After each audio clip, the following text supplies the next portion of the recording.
Hi, everybody. Jack Russell, president of OneZone. Welcome back to our Fishers podcast. Mayor, we have a guest with us today. Some exciting announcements since the last time we did our podcast. And I thought, what better way for you to introduce our guest? And let's dive right into the discussion. Well, thanks, Jack. And it's probably a little unorthodox for a chamber to be talking about what we're about to talk about. But Jim Self, who a lot of people know in Fishers already, been an athletic director for how many years now, Jim? 26. 26 years at HSE. Correct. One and only home for your your athletic director career. Correct. Wow. Did you coach somewhere else or was? Yes. Started at Bloomington South for 3 years. Okay. Teacher and coach. Came to Hamilton Southeastern.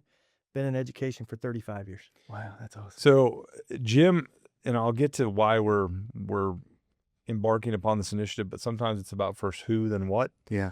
And I had an idea of kind of where I wanted to go, or at least I knew the problem set that we had. And where Jim and I got to know each other is actually not in the best of times, but probably in some of the worst of times. Mm-hmm. When either tragedy befell a family in Fishers, let's say a child dies unexpectedly or whatever, I think we shared a common value where we would just show up. Mm-hmm. And we'd be there, and then we'd run into one another. And then, you know, as the schools have had good times and bad times, we've stayed in touch. And I've always admired the way that Jim approaches dealing with people. And what I think for us to solve some of the challenges and seek the opportunities that we have around youth sports, it landed to me more on a people issue than it did on a process issue. And so let me articulate the problem so that we can talk about how Jim and I are addressing it. Yeah.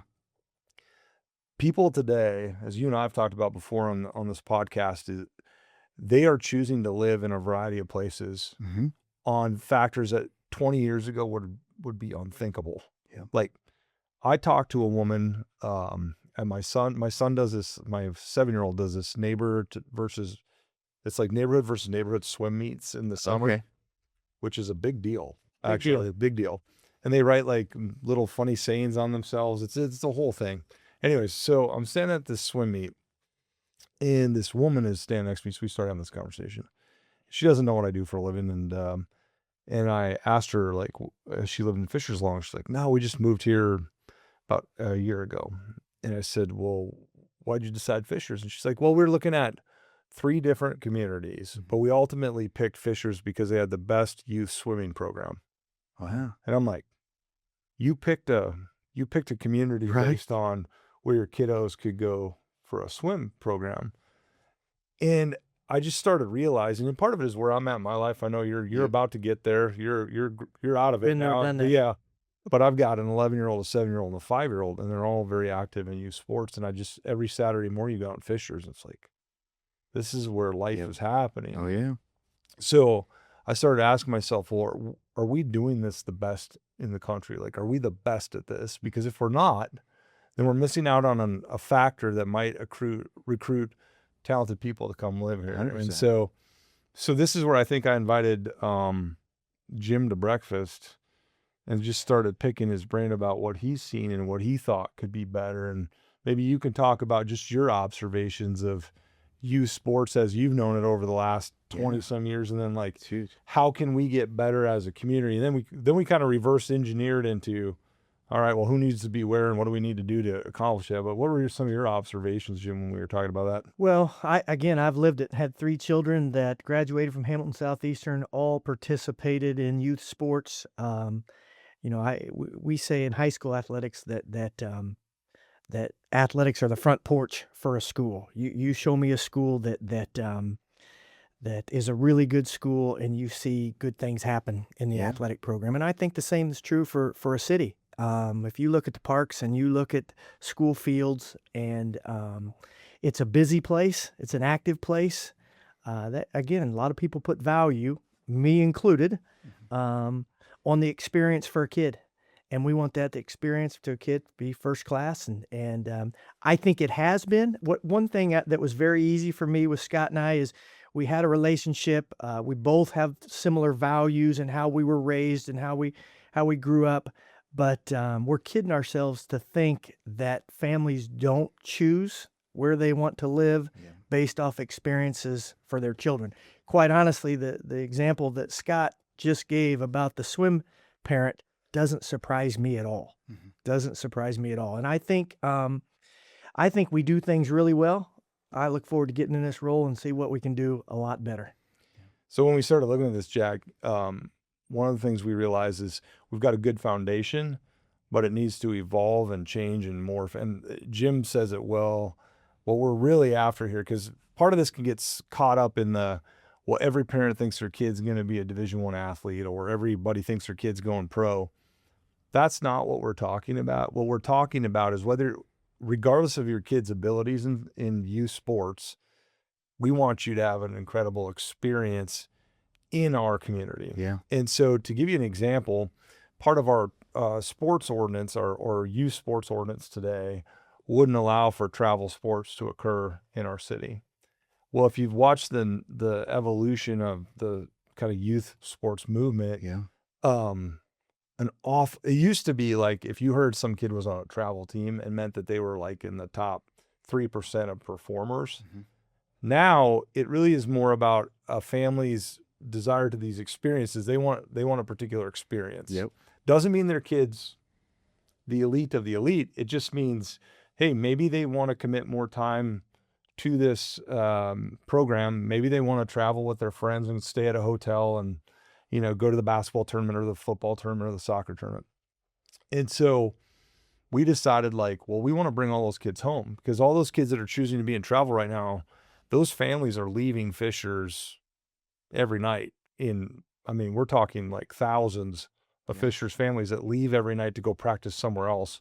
So we said, well, what if we just brought all those kids home, and what if we upgraded our infrastructure, and what if we really created this opportunity?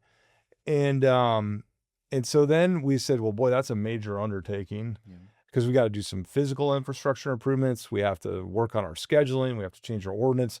We have all these relationships we have to maintain. And that's when I know where my limit is, where my skill sets end. And that's where I was like, we really need someone that can dedicate a good portion of their time in bringing this whole thing together. And that's when Jim and I started talking about, well, what would it look like if Jim moved into that role? And what I really like about the structure we have, which is really unique, and that is Jim stays in the school system as the head of athletics for the schools, but he's got kind of one foot in that, and then the other foot is in driving this vision for the city around sports. And I don't know if there's anywhere else in the country that does anything like that. I don't know. It seems pretty novel around here anyways. Yeah, it does. A lot of people have reached out wanting to know more about this position, and as I transition to this position, I think I'll be able to share. It's easy to share what our vision is, but some things we're doing, because it just makes sense. Whether that's Fishers High School, Hamilton Southeastern High School, our goal is experience and our goal is opportunity. Mayor said that. But I also think something that really drove me to a yes for Scott was the idea of feeder systems, that our youth sports would be in line with what we're doing at our junior highs, which would be in line of what we're doing at our high schools. It just makes sense. And quite honestly, to compete at the level that our high schools compete at, that needs to happen. And somebody needs to make sure that happens. And that's why I pressed, encouraged, begged Scott to keep me with the schools, not necessarily as a city employee, but a school employee, because I think that gives me the ability to go down to our junior highs and encourage that type of feeder system approach. And again, Scott has said this to me before. He's said this in interviews before. Our goal is not to be the travel capital of the world. But our goal is to identify things that our kids are doing, that they're leaving Fishers, and going, hey, wait a minute, we can offer that right here. If we schedule our facilities in such a way that we can partner with some groups, partner with some travel groups that are already doing this, and we're just bringing our Fishers kids home. I looked at it as, when I saw the announcement, we've known each other long enough where I was like, that is such a Fishers thing. I love it. Is how do we become an innovative? How do we challenge the status quo? How do we look and act and feel a little different, with the core mission being focused on how do we create an experience for our kids and for parents and for our community? And I've seen that since I've been in my role. We've worked together. We talk about like I took over my role in March of 2020. Great time to be a nonprofit president. Yeah. But I remember those times where how do we bring stakeholders together on a common vision and do something innovative and creative? And so I was excited for it, but it was almost this little part of me that was like, yeah, of course, that's how we do it in Fishers. And it does have a little familiarity to me, the process of it, of like going, okay, this is an area we just got to fix it. And Fishers doesn't innovate for the sake of innovating. Like that's not the point. Correct. It's just this hyper fixation on, can we do this better for Fishers residents? And then what happens is you do that and then it attracts momentum and attention and other things, but that's a byproduct of what you're really trying to do, which is just figure out how to serve the Fishers residents better than what we are today. And so along with this job came like, okay, we're going to have to put some resources behind this if this is a priority. And so we kind of set out about $10 million this year in our budget to upgrade facilities. It's amazing. And this is where Jim was super helpful too, because like, I don't know the first thing about, I can generally speak about, okay, I think we could do turf here or grass here or whatever. Yeah, I only know about Kentucky bluegrass. I think that's a thing. Yeah, it's a thing, but not here. I wouldn't recommend it. But like, what lines to put on a turf field? Yeah. I'm not that guy, right? Or navigating everybody's personalities and their egos about what they think it should be. I'm not that guy. Yeah. So we got Jim in early, even before we announced this role.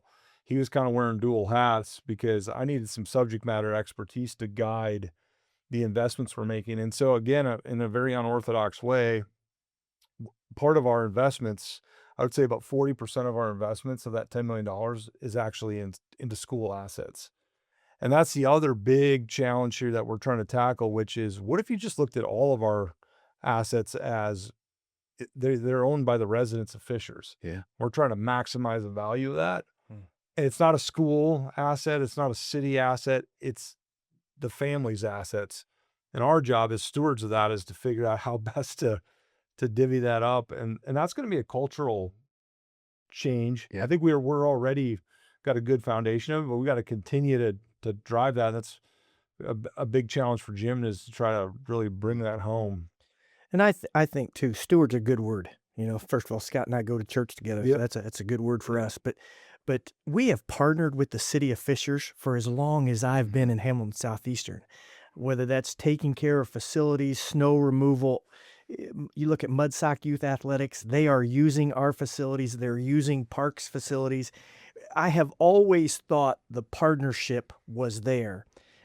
Now it's the time to strengthen that partnership. And I like the way Scott says that. They're the city of Fishers assets, not Hamilton Southeastern High School, not Fishers High School, not Mudsock Youth Athletics. Let's think of ourselves as one and do what's best, drive decisions based on what's best for kids. And as we talk about travel sports, I think our goal, there's a lot of kiddos that they'll never play travel sports. Yeah. So let's make it the best rec experience that they can have. I have a son that he was a rec kid and loved being a rec kid. Never had didn't have the desire, maybe he had the desire, but wasn't going to be a travel kid. But he had a great experience. And at the end of the day, we want kiddos to walk away going, that was great. I agree with you. I think, so I coached 9 years girls lacrosse, Westfield and Noblesville. Well, we got job openings. Let us know. Okay, yeah. Wait a minute. You got 4 kids. I was going to say, I'll talk to your wife. Yeah. Please talk to my wife first. But when I coached, even those 9 years, you could see the evolution of youth sports happening. Yeah. When we talk about varsity, so varsity girls lacrosse in those 9 years went from people just trying to figure out what the sport is, right? Like, so you have a stick and you have goggles and what does this look like? And then it evolved to 90% of my team was on a different team outside of school, out of the high school team. So I had we're on this team. We go to Syracuse this week, and then we go to this. And as a coach, you then all of a sudden had to, now you got to manage now you're, from a parent standpoint, you were trying to manage a variety of different things. And I just found that even the 9 years I did it, which is probably maybe 4 or 5 years ago I was done, which is exactly the same time as my oldest, where it just evolved so quickly. I just felt like lacrosse and a lot of these, I don't want to say it's, second tier, but you got football, basketball, Emerging sports, sports. Yeah, like all of a sudden, everything's on the map now, and everybody's doing One it. of the things It's that crazy. Jim and I share, I think, a similar value to is I think the whole travel sports industry is great, and there's a lot of unique opportunities in it. Um, I'm a big believer in community identity and community pride, and like we want to make sure that these kids seek opportunities and experiences. Like when we talk about experiences, right? Yeah. My kid, like Saturday, will play we're in travel soccer. My kid will play some team from I don't know where, and the only people that are going to be there are the parents, and the only people that care who win or lose, frankly, are the crazy travel parents. Yep. But there's nothing like when I grew up, there was nothing like a Friday Night Lights football game where everybody's there.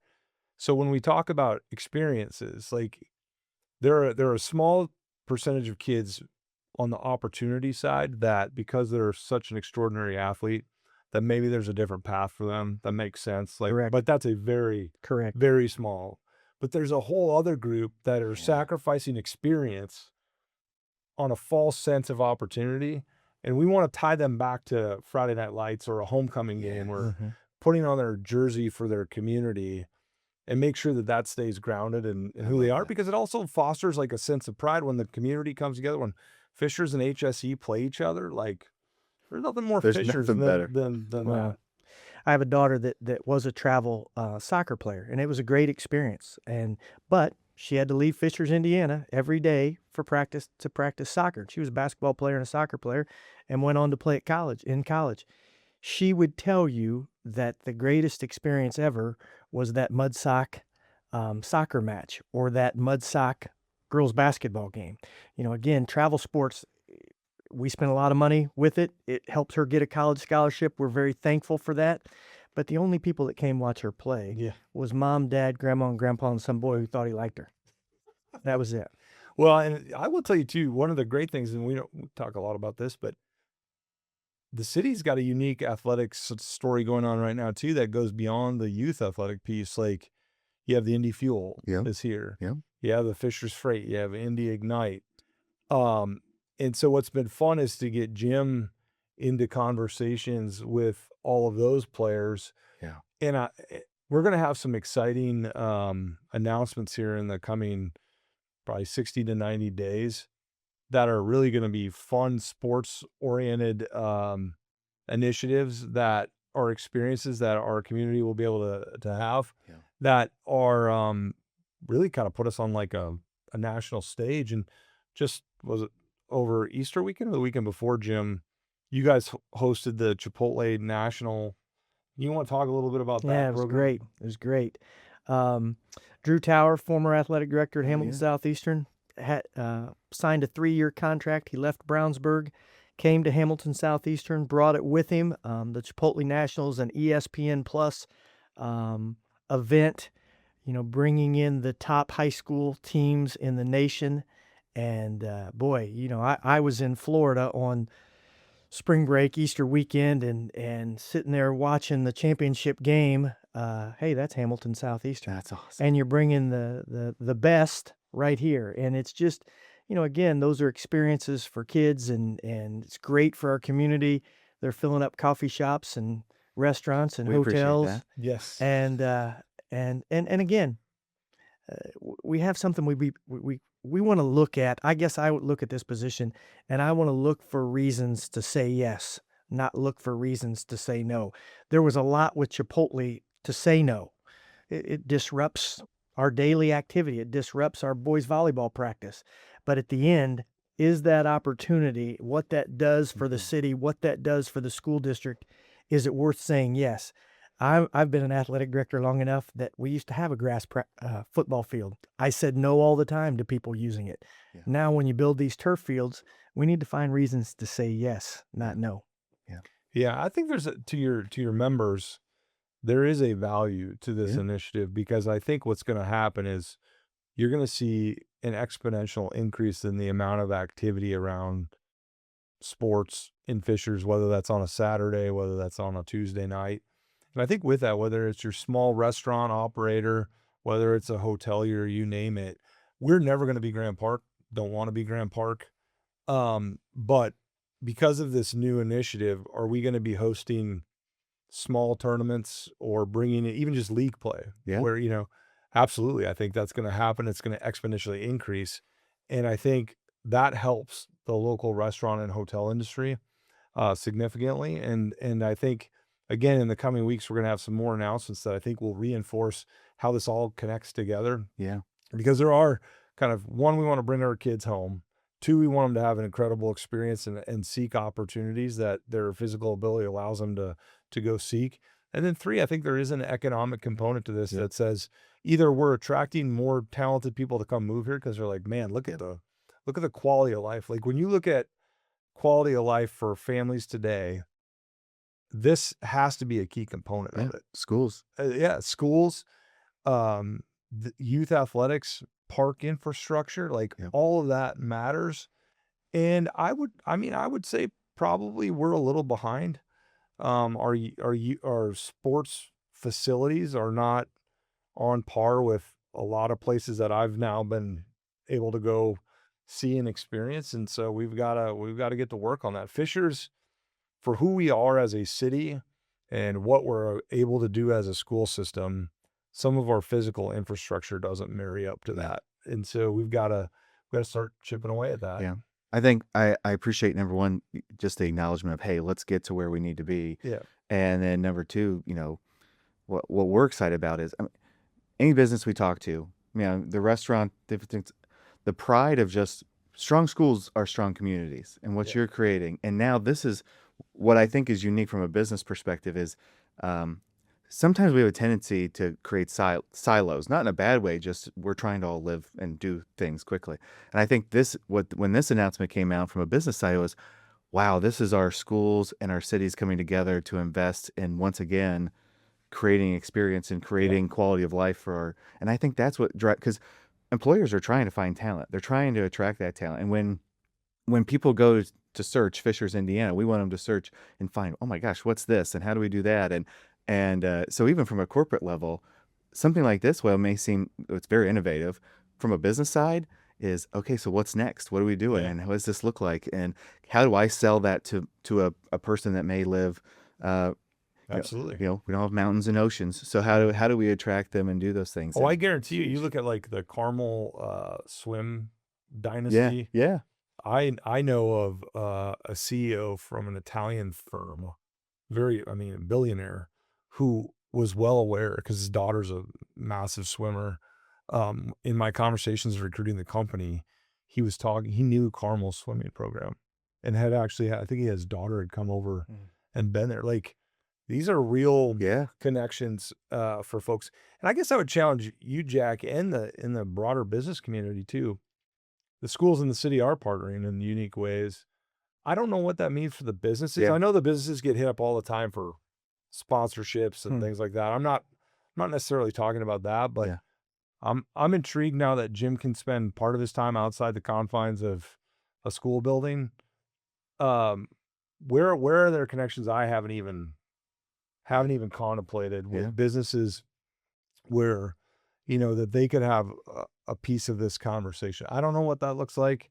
And oftentimes it gets well down to like a transaction. Hey, give me 10 grand and I'll put your name on the back of a shirt or whatever. That's not, those conversations always happen, but that's not really what I'm after.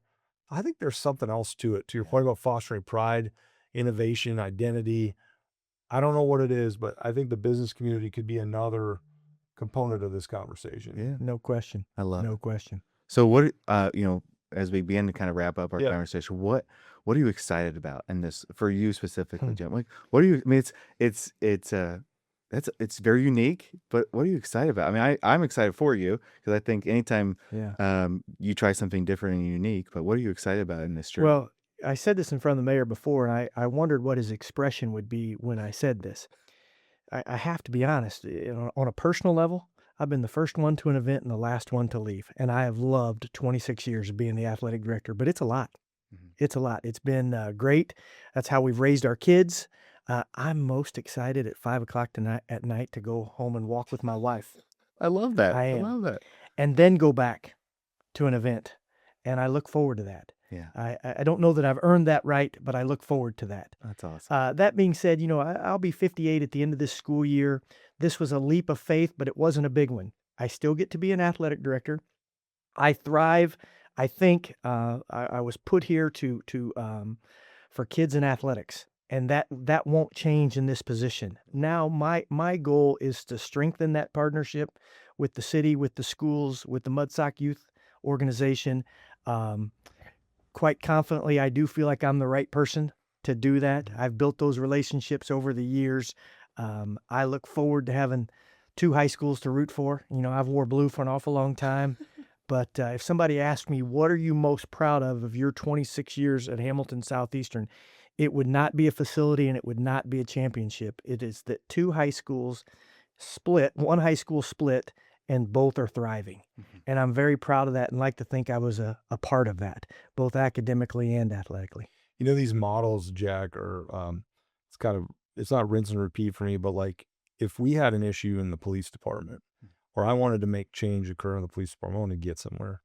If I walked into roll call and said, we're going to go do this, I very well know that those police officers will look at me like, here's a politician coming in to try to tell me what we're going to go do. A lot of eye rolling because I don't speak their language. I haven't walked in their shoes. And I'm humble enough to know that. But if I have a great police chief who has walked in their shoes and does understand the vocabulary and can speak with credibility and shares the same vision, he can go to places and have discussions that I just can't. And I think very much Jim's in this role for that same express reason, which is I could go meet with a bunch of coaches and tell them, here's my vision and here's where I want to go. And maybe I could get one of them on board. Who knows? A lot of skepticism because, with politicians, it just comes with that. They always assume you have an ulterior motive. Yeah. And just change is hard anyways in the first place. Yeah. But when you bring a guy in there that has credibility, that speaks their language, that has empathy for what they're dealing with, and can talk to them and understand their concerns and apprehensions. Because frankly, I don't know that I always see. There's a blind spot for me because I don't know what a football coach's apprehensions or what they're struggling with. I've never been in that role. I do coach 5th grade basketball, but that's the extent of my coaching. Undefeated till the last game of the season. Lost the Undefeated. championship. We don't need to talk about that. But I mean, that's where I think Jim is so incredibly helpful is he can come in and go, I understand where you're at. I get where you're at. Spend enough time with these guys to know where they want to go. I can translate it and I can position it in a way that makes sense for everybody. And I think I've seen him do it for the last 90 to 120 days here already, just rinse and repeat of like, we have the meeting, then I leave, and then the real meeting occurs. You know what I mean? Like that. And that's the value of it, in my opinion. I love it. Well, thank you so much for joining us on our podcast. I'm super excited. I want us to do this podcast a year from now. And so we're talking about the exciting things. Stay tuned. Next 90 days, I think we'll have some fun announcements. That's awesome. Well, Mayor, of course, thank you as always for our podcast. And thank you all for watching. We appreciate it.